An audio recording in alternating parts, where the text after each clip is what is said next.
Ours is a story that emerged more than a century ago. 1899, to be exact. Think of the women that went before us. A smartly attired group, they laid the pillars for what has become America's second oldest female amateur golf organization. Remember, women didn't have the right to vote when this was created. Relying on talent, a sense of camaraderie, and a love of competition, their purpose remains ours. So today, we proudly embrace their enduring legacy, the Women's Metropolitan Golf Association.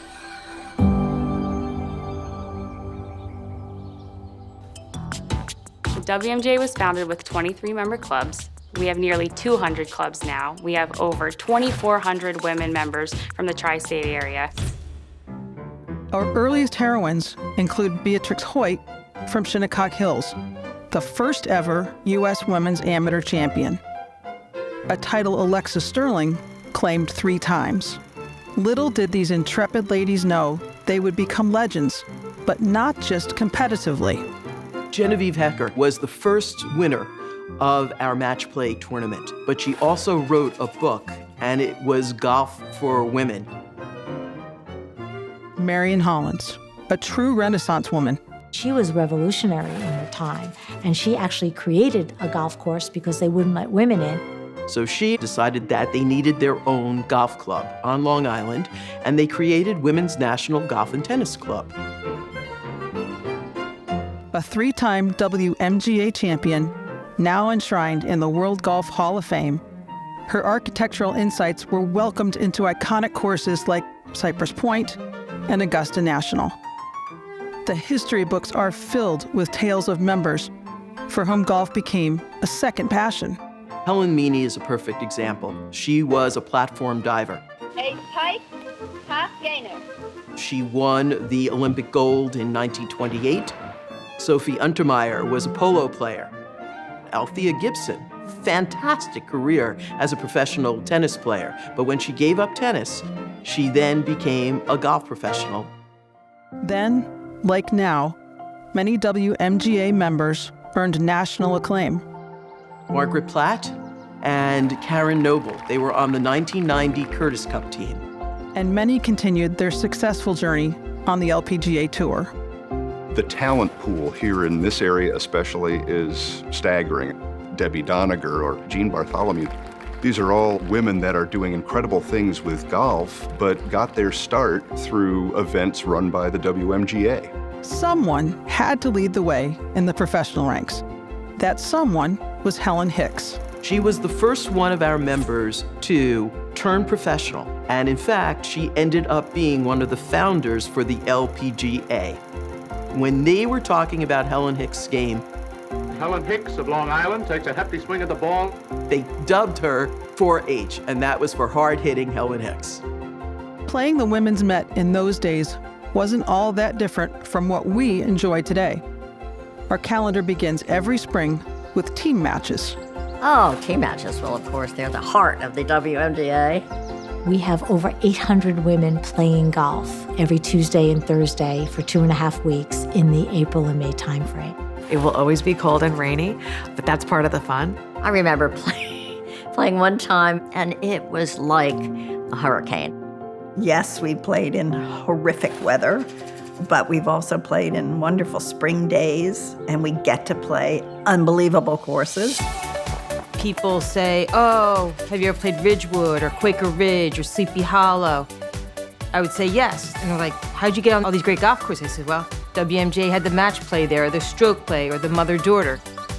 What an opportunity to play as many different clubs in the metropolitan area, which probably has the best clubs in the country. I mean, who else gets to have tournaments on these amazing courses? Welcome to the 45th Stroke Play Championship. And it's out of a respect, I think, of those courses for the organization that they're going to allow us to come play their course. The WMGA runs a great event. They come in very prepared. When a club is hosting it, it's a pretty simple process because they know they're dealing with professionals. They're thinking of all the things they have to do, and it's like, no, we got it. We do scoring, we do pace of play, we'll do rules official. We've got everything. The local rules are on the back of the pin sheet. The scope of the WMGA's championship season is both diverse and dynamic. We have 30 competitions. We have 2 majors, our match play and stroke play championships. We've got the Golf Illustrated and Myra D. Patterson, and those are team events for our A and B players. And then there's the Griscom Cup, which is obviously the Uber team.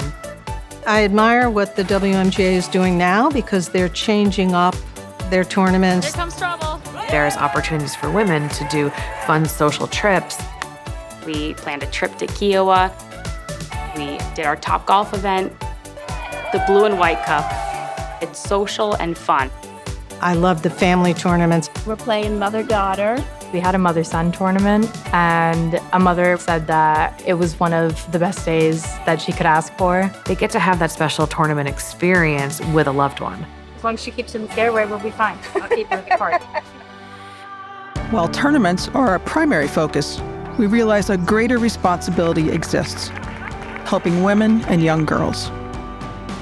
The Judy Bell Award, our highest honor, recognizes those who have followed in the footsteps of the USGA's first female president in selflessly giving back. This enthusiastic commitment to the future began with a luminary from the past. Maureen Orcutt, a New York Times sports writer by trade, won her first match play title in 1926. Then amazingly, her last in 1968. The winning smile, still New Jersey's pride. A mere smidgen of her impact and legacy. This was a woman who wanted other young women to have a chance with golf. She was so encouraging. Every year, we hold the Maureen Orcutt tournament at her home course because of her contribution to girls golf. I still remember white beaches. I played in the Maureen Orcutt, and now my daughter's doing it.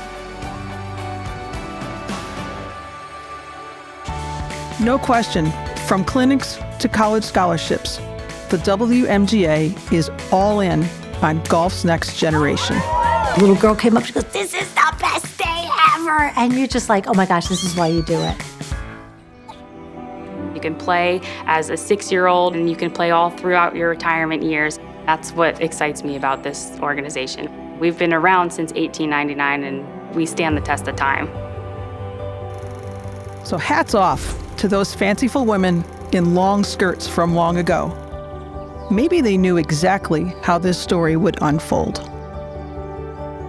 The most rewarding thing about the WMGA is the people you meet. It's about having a great day and being with a friend.